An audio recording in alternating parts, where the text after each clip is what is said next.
권영훈의 집중 탐구 시간입니다. 정부가 지난달 이른바 1기 신도시 특별법을 공개한 이후 신도시 노후 아파트 주민들의 고민이 깊어지고 있습니다. 이 특별법이 재건축 용적률 상한을 최대 500%까지 허용하기로 하면서 이를 두고 주민들 사이에서는 갑론을박도 벌어지고 있습니다. 네, 권영훈 기자와 함께 살펴보겠습니다. 권 기자, 1기 신도시 재정비를 위해서 정부와 여당 이렇게 공조가 본격적으로 시작되는 분위기인데 어떻게 진행이 되고 있습니까? 네, 먼저 두 앵커분에게 질문을 좀 드리겠습니다. 혹시 천당 아래 분당이란 말 들어보셨나요? 예. 예. 과거 이제 분당 신도시가 버블7 지역으로 지목이 됐었죠. 그때 이제 집값 상승을 주도하자 이제 붙여진 별명입니다. 현재는 사정이 좀 달라졌습니다. 날이 갈수록 노후화된 아파트가 많아졌죠. 그러면서 이제 신도시 전체적으로 이제 주거 환경은 나빠지고 있다, 이런 이제 평가를 받고 있습니다. 때문에 분당과 일산 등 1기 신도시 주민들을 중심으로 재건축이 필요하다는 여론이 커졌고, 윤석열 대통령이 대선 공약으로까지 이제 밝히기도 했었죠. 그리고 이제 정부는 지난달 앞서 우리 김민수 앵커가 이제 소개해 준 대로 노후계획도시 정비 및 지원에 관한 특별법 주요 내용을 공개했습니다.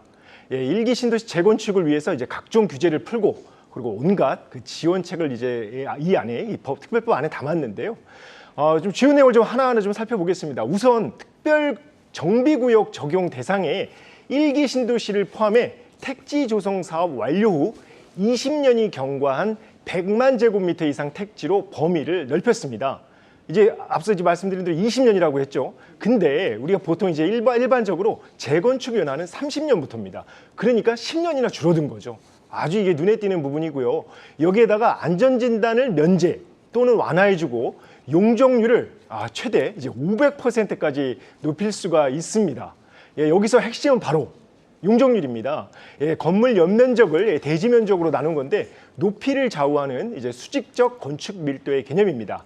1기 신도시 아파트 단지가 중층 이상으로 이제 높은 용적률 때문에 이제 사업성이 나오지가 않아서 재건축이 쉽지가 않았는데요.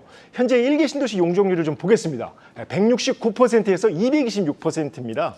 그런데 최대 500%까지 높여준다면 15층에서 20층 아파트가 30층 이상, 50층 이상 이렇게 더더욱 이제 높아지게 되는 겁니다. 자, 1기 신도시 재건축은 앞서 말씀드린 이제 윤석열 대통령의 이제 대선 공약입니다. 규모를 볼 때 사실상 그 현 정부 최대 개발 사업인 셈인데요. 때문에 그 정부가 파격적인 특례 조항을 이번 특별법에 담은 것으로 보입니다.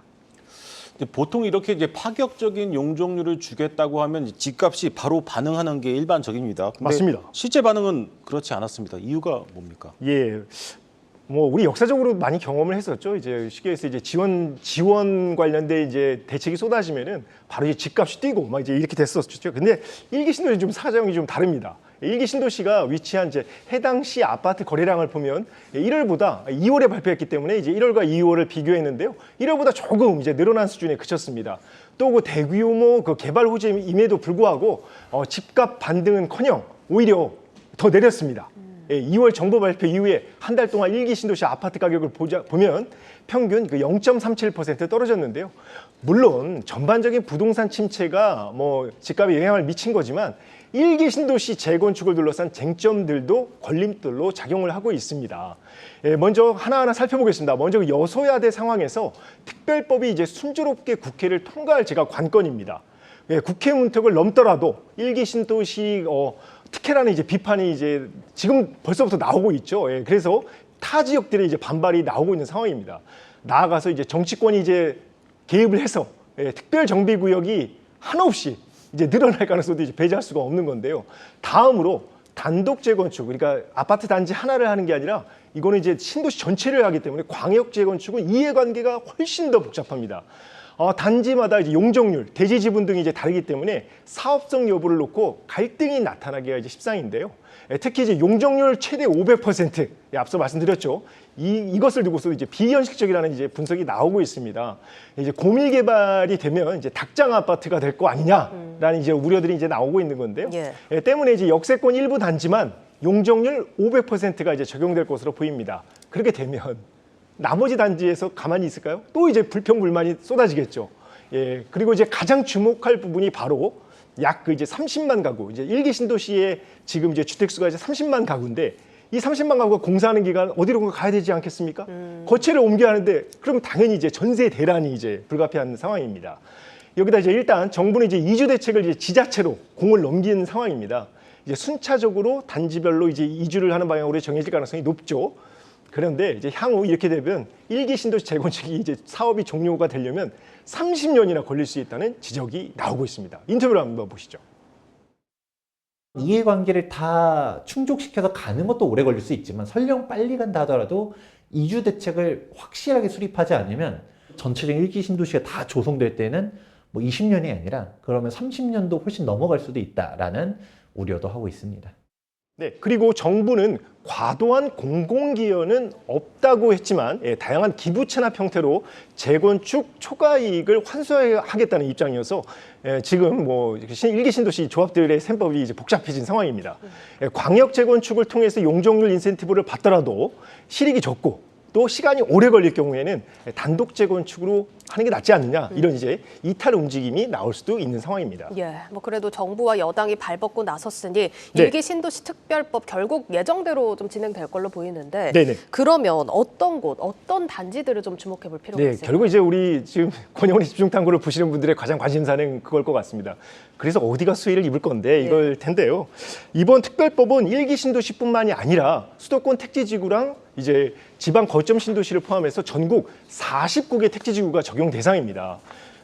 전문가들은 무엇보다도 이제 1기 신도시가 당연히 수혜를 입을 것이라며 그 가운데서도 판교와 성남, 위례 신도시가 이제 주변을 둘러싸고 있는 분당 신도시가 상대적으로 이제 입지가 우수하다면 최대 수혜지로 꼽았습니다. 또 단지별로 사업 시기가 앞서 말씀드렸죠. 이주 시기가 다 다르기 때문에 사업 시기가 다 달라집니다. 큰 차이를 보일 것이어서 정부가 내년에 발표하는 선도지구에 포함될 곳들을 미리 주목해야 한다고 조언했습니다. 구체적으로 초역세권이면서 통합 재건축을 추진하는 단지가 포함될 가능성이 높습니다. 자, 예를 드리겠습니다. 분당의 경우 서현역 인근의 서현동 시범단지, 그리고 일산은 일산역 바로 앞에 있는 후곡마을 아파트 단지가 대표적으로 이제 꼽히고 있습니다. 전문가들은 또 이번 특별법으로 기존 노후계획 도시들의 수혜도 이제 기대가 된다며 대표적으로 재정비 사업 추진이 지금 빠르게 진행되고 있죠. 양천구 목동, 노원구 상계동, 중계동이라고 전했습니다. 인터뷰를 함께 보시겠습니다. 네, 상기동, 중계동은 똑같이 80년대에 조성되긴 했지만 아무래도 사업성이 떨어지는 것은 사실이거든요. 용적률 인센티브를 받고 안 받고가 정말 중요할 수가 있겠죠. 이런 상계동, 중계동 같은 경우가 1기 신도시 특별법이 노후계획도시 특별법으로 변화하면서 가장 큰 수혜를 얻을 지역이다라고 보고 있습니다. 네, 여기까지 듣겠습니다. 권영훈의 집중탐구였습니다.